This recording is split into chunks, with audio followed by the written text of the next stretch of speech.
নমস্কার, আপনারা দেখছেন কলকাতা টিভি ডিজিটাল আর আমি আপনাদের সঙ্গে নিমাই পান্ডা। ৮৫০০ কিমি গতিতে ধেয়ে আসবে মৃত্যু, লক্ষ্যবস্তুতে আঘাত হানার পর একেবারেই ধ্বংস করে দেবে এমনই এক হাইপারসনিক ক্ষেপণাস্ত্র আনতে চলেছে ভারত। সৌর্য এনজি অর্থাৎ সৌর্য নেক্সট জেনারেশন যার নাম, এবং এটা কার্যত এশিয়ায় যে সামরিক অস্ত্রের যে যে ব্যালেন্স রয়েছে সেটাকে চেঞ্জ করে দিতে পারে বলে মনে করা হচ্ছে। সৌর্য এনজি কি?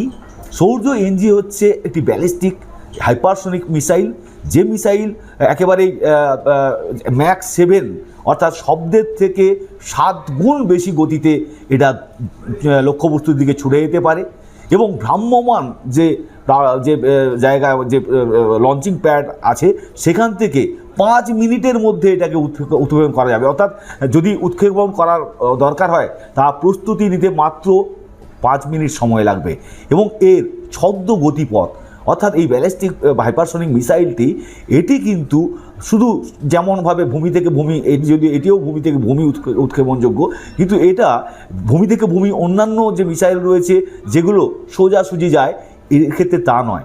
এই মাঝ আকাশে গিয়ে নিজের পথ পরিবর্তন করতে পারে, ফলে অন্য শত্রুপক্ষের যে র্যাডার সিস্টেম রয়েছে বা যে এয়ার ডিফেন্স সিস্টেম রয়েছে সেগুলো কার্যত বোকা হয়ে যাবে, অর্থাৎ তারা ঠিক করে একে চিহ্নিত করতেই পারবে না।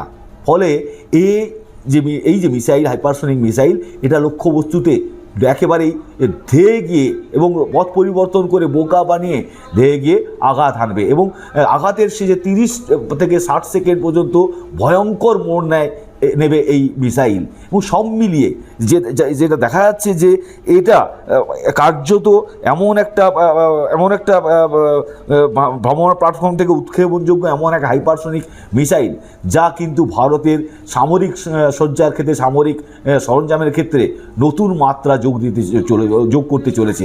এবং সবথেকে বড় কথা, এই মিসাইলটি 10 থেকে 15 বছর কোনো রকম রক্ষণাবেক্ষণ বা মেনটেনেন্স না করেও যুদ্ধে প্রয়োজন মতো যে কোনো সময় ব্যবহার করা যেতে পারে।